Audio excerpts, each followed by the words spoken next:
intraventricular. Esa entonces vamos a considerar la primera fase del ciclo cardíaco, que se llama fase de latencia electropresora o fase isobárica. Una vez que se da el estímulo eléctrico, que se despolariza la masa ventricular, entonces sí, la presión intraventricular empieza a aumentar de forma lenta. Esto viene a ser la siguiente fase del ciclo cardíaco, que se llama la fase de ascenso tensional lento o fase preisosistólica. Si vemos aquí en esta fase, la presión del ventrículo empieza a aumentar y se genera ya un gradiente. Un gradiente es una diferencia de presión entre dos cavidades. En este caso sería la diferencia de presión entre el ventrículo y la aurícula izquierda. Entonces, en ese momento, ¿qué va a suceder? Viene el cierre valvular aurículo-ventricular. Nos vamos a referir al lado izquierdo para fines de explicación, pero acuérdense que estos son dos fenómenos que se suceden en forma simultánea, tanto en el lado derecho como en el izquierdo.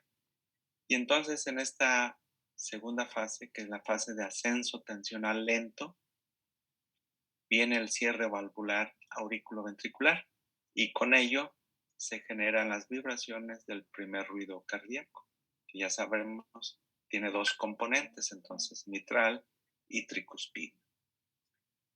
Una vez que se cierra la válvula mitral, el ventrículo ahora sí empieza a subir con mayor velocidad su presión, la presión intracavitaria, y lo vemos aquí en la curva de ascenso de la presión ventricular, en la que sería la siguiente fase, la fase de ascenso tensional rápido o fase isosistólica. ¿Sí? ¿Cuál es el objetivo? Tratar de vencer la resistencia que le ofrece la válvula aórtica, que en este momento se encuentra todavía cerrada.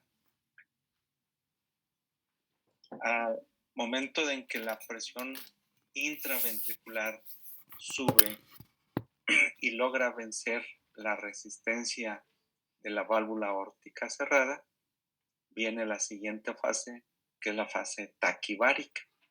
En esta podríamos considerar que el ventrículo izquierdo y la aorta forman una sola cavidad. Viene ya la apertura de la válvula aórtica, pero es hasta la siguiente fase del ciclo donde empieza la expulsión ventricular, en una fase que se llama fase de taquisistólica o fase de expulsión rápida. Entonces, vean ustedes la curva azul, que es lo que estamos mencionando con el ascenso de la presión intraventricular. Aquí cruza con esta línea gris, que es la presión de la válvula aórtica, y entonces aquí ya superó el ventrículo, la presión aórtica, y empieza el periodo de expulsión ventricular. Y lo correlacionamos con esta línea roja. Esta línea roja es el volumen intraventricular.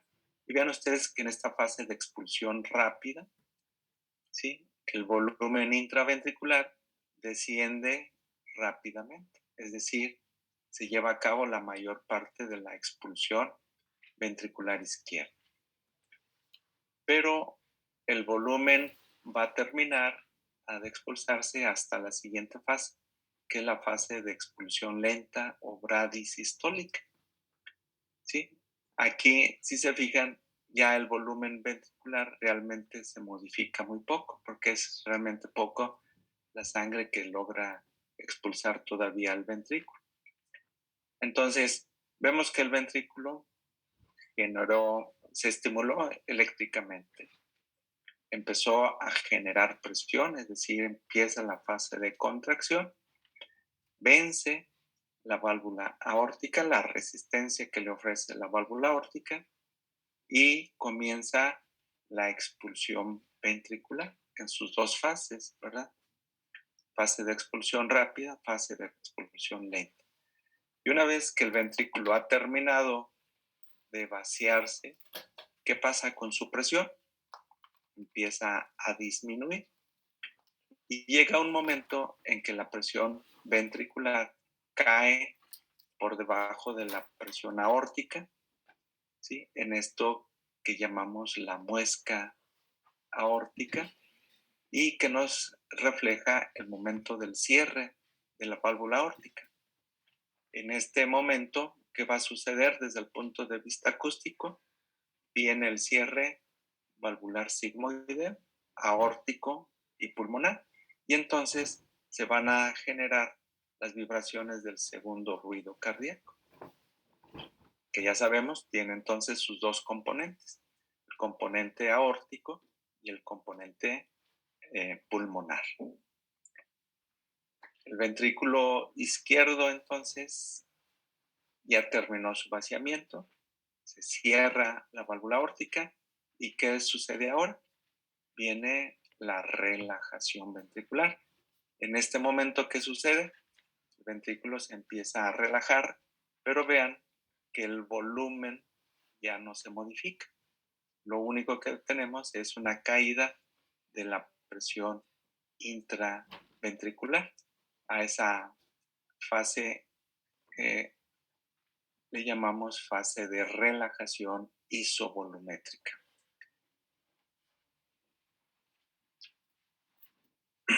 A medida que la presión va disminuyendo, la presión la fase en donde viene el cierre valvular sigmoideo es la que llamamos fase pre-isodiastólica y la fase de relajación o fase diastólica ventricular.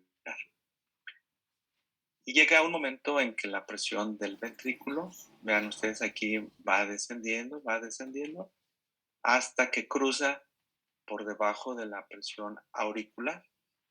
¿Qué sucede en ese momento? Se abre la válvula auriculoventricular, en este caso la mitral, y empieza el llenado ventricular, en lo que llamamos la fase de llenado rápido ventricular o taquidiastólica. Si se fijan, aquí en la curva de volumen ventricular, nuevamente el volumen ventricular aumenta rápidamente. Es la fase en donde se lleva a cabo la mayor parte del llenado ventricular. En esta fase, cuando es posible, se escuchan las vibraciones del tercer ruido cardíaco. Entonces, el tercer ruido cardíaco es un ruido diastólico que va muy pegadito al segundo ruido. A medida que el ventrículo se va llenando en este momento y la aurícula se va vaciando, ¿qué pasa con sus presiones?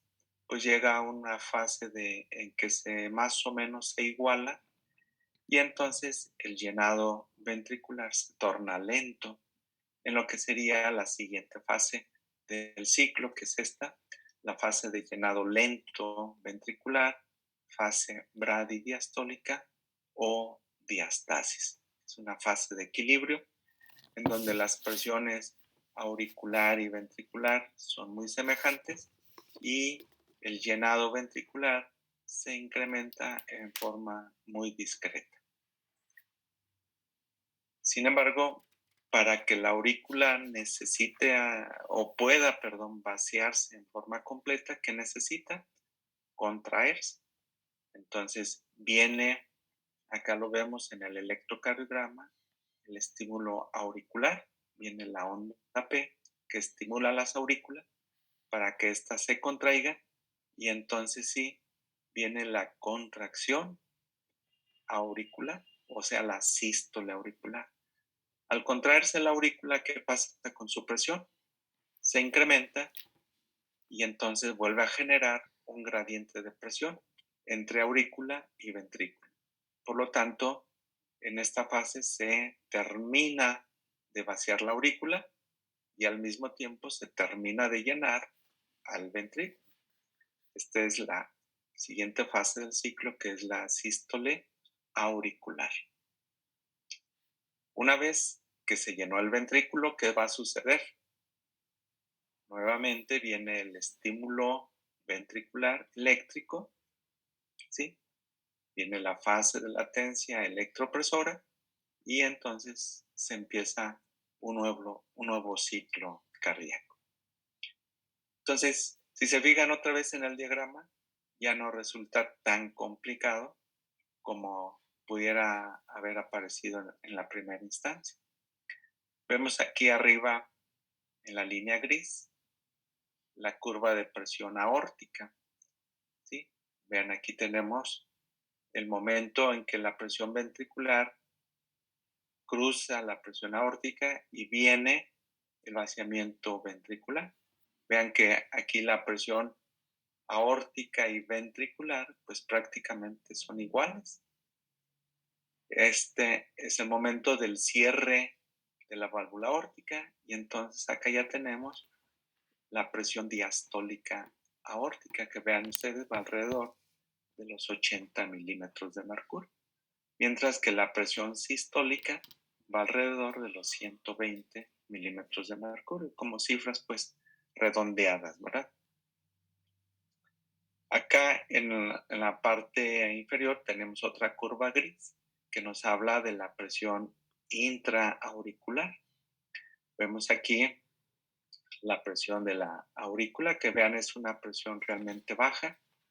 Y aquí en el momento en que la presión del ventrículo cae por debajo de la presión auricular para que la válvula mitral se pueda abrir y empieza la fase de llenado ventricular. ¿Sí? Nuevamente aquí vemos la presión auricular. En la línea azul, ya lo habíamos mencionado, viene el registro de la presión intraventricular. Aquí el punto de partida, la fase de ascenso tensional lento, fase de ascenso tensional rápido, y luego la fase taquibárica, donde cruza por la presión aórtica, y las fases de expulsión rápida, expulsión lenta. Termina de contraerse el ventrículo, cierra la válvula aórtica, la fase preisodiastólica, y luego la fase de relajación isovolumétrica diastólica. Cruza la presión auricular y vienen las fases de llenado. Fase de llenado rápido, fase de llenado lento y la sístole auricular, con lo que se llena o termina el llenado ventricular y al mismo tiempo el vaciado auricular. Y aquí en la línea roja tenemos las curvas de volumen intraventricular. En la fase de expulsión ventricular, vean, el volumen prácticamente el ventrículo disminuye en forma importante y vuelve a llenarse hasta las fases de llenado ventricular. Ven que el principal, la fase que interviene o que va a producir el mayor llenado ventricular, pues es la fase de llenado rápido ventricular. Y la sístole de la aurícula contribuye alrededor de un 15 a un 20% del llenado ventricular. Y nuevamente se repite el ciclo. Acá en la parte inferior vemos el electrocardiograma, ¿sí? La onda P, QRS, la onda T. Vemos que al final de la onda T, ¿qué sucede? Pues se inicia el periodo diastólico ventricular y nuevamente el ciclo. Y en la última línea tenemos el fonocardiograma. Fonocardiograma es el registro gráfico de los ruidos cardíacos. Y ya decíamos, primer ruido cardíaco, ¿cuándo se va a generar? Cuando viene el cierre aurículo ventricular. Y entonces, este es un dato clínico muy importante, porque el primer ruido, ¿qué nos va a marcar desde el punto de vista acústico? El inicio de la sístole ventricular, ¿sí? Acá tenemos el segundo ruido cardíaco, que se produce ¿en qué momento? Cuando viene el cierre valvular, aórtico y pulmonar. Aquí algunos autores dicen que no es exactamente el momento del cierre de la válvula aórtica, sino es cuando las valvas se ponen en tensión, soportando la presión diastólica, aórtica y pulmonar. Para fines prácticos, nosotros vamos a considerar el segundo ruido en el momento del cierre valvular sigmoide. Y acústicamente, ¿qué nos está refiriendo este segundo ruido? El inicio del periodo diastólico ventricular. Entonces es muy importante recordar esto, porque cuando ustedes auscultan a un paciente, si escuchan un fenómeno agregado, vamos a decir un soplo cardíaco, lo pueden situar muy bien, tanto en la sístole como en la diástole. ¿Cómo saberlo? Pues si el soplo va después del primer ruido cardíaco, ¿qué nos indica? Que va en la sístole ventricular. Mientras que si el soplo empieza a partir del segundo ruido, ¿qué nos indicará? Que es un fenómeno diastólico. ¿Sí? Y luego, en la fase de llenado rápido ventricular, decíamos, es cuando podemos escuchar las vibraciones del tercer ruido cardíaco.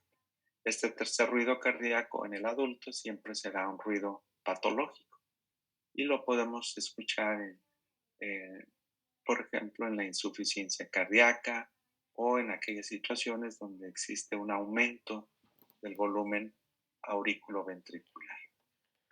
Y finalmente, cuando viene la contracción de la aurícula, la sístole auricular, esto nos va a generar las vibraciones del cuarto ruido cardíaco, que aquí no se menciona, pero hay que recordar. Y no es que la contracción de la aurícula genere vibración, sino que es el golpe de la sangre que choca contra la pared ventricular lo que produce la vibración de este cuarto ruido. Y otra vez se inicia el ciclo con el primer ruido cardíaco.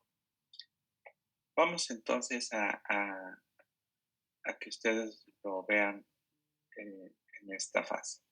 ¿Sí? Sístole electromecánica o hemodinámicamente útil. Entonces, ¿qué comprende?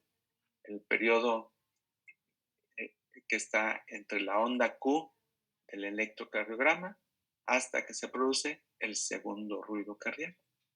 Y esta sístole electromecánica, entonces, la dividimos en dos grandes fases.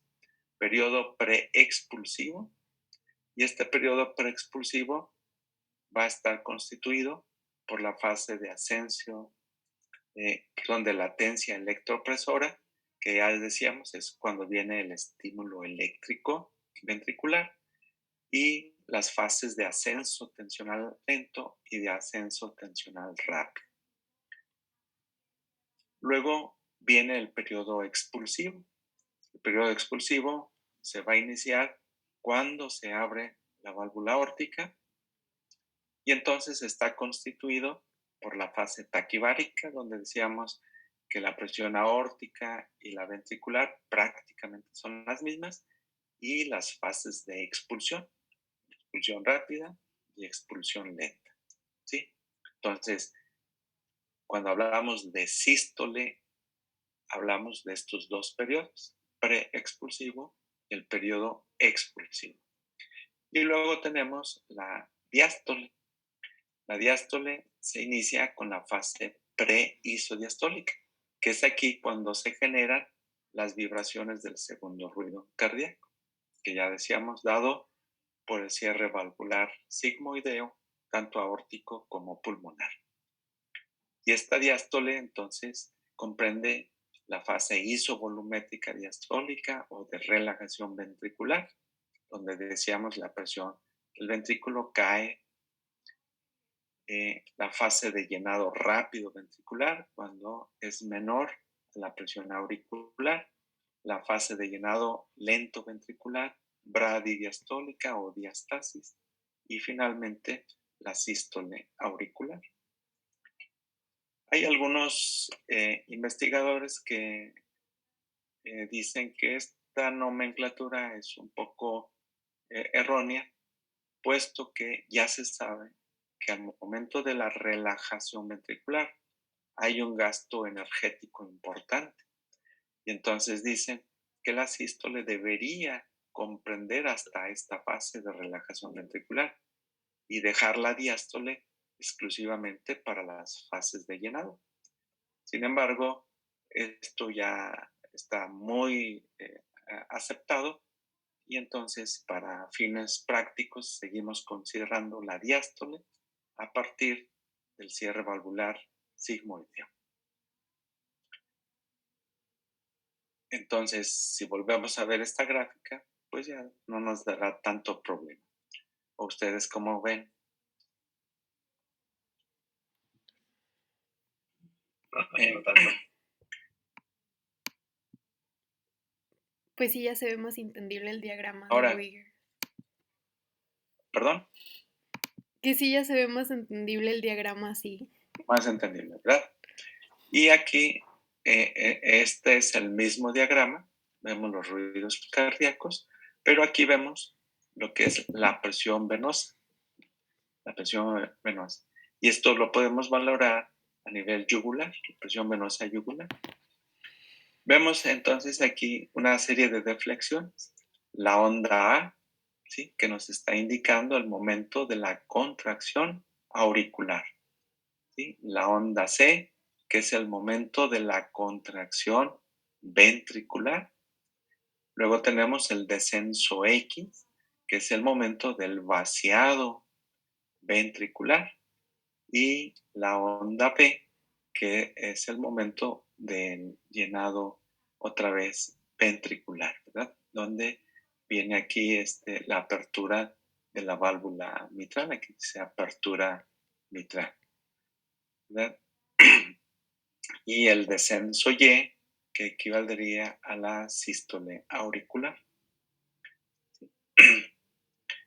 Estas ondas del pulso venoso los podemos apreciar básicamente cuando el paciente está en decúbito y vemos el latido yugular. Y aquí otra vez la nomenclatura, la sístole, que decíamos hemodinámicamente útil, que comprende desde la Q hasta el segundo ruido o al final de la onda T. Y la diástole desde el segundo ruido cardíaco, que coincide con la onda T, hasta el inicio del complejo QRS, que nos marca la sístole ventricular. Y para terminar, vamos a recordar así brevemente nada más lo que es la circulación sistémica y pulmonar. Si nosotros marcáramos algunos eritrocitos aquí a nivel ventricular izquierdo, ya sabemos que estos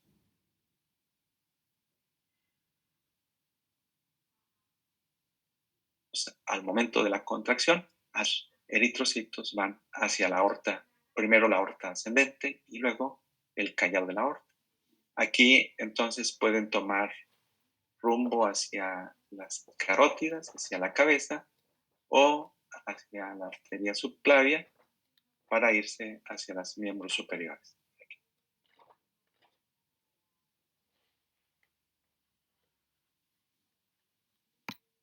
Se salió el doctor.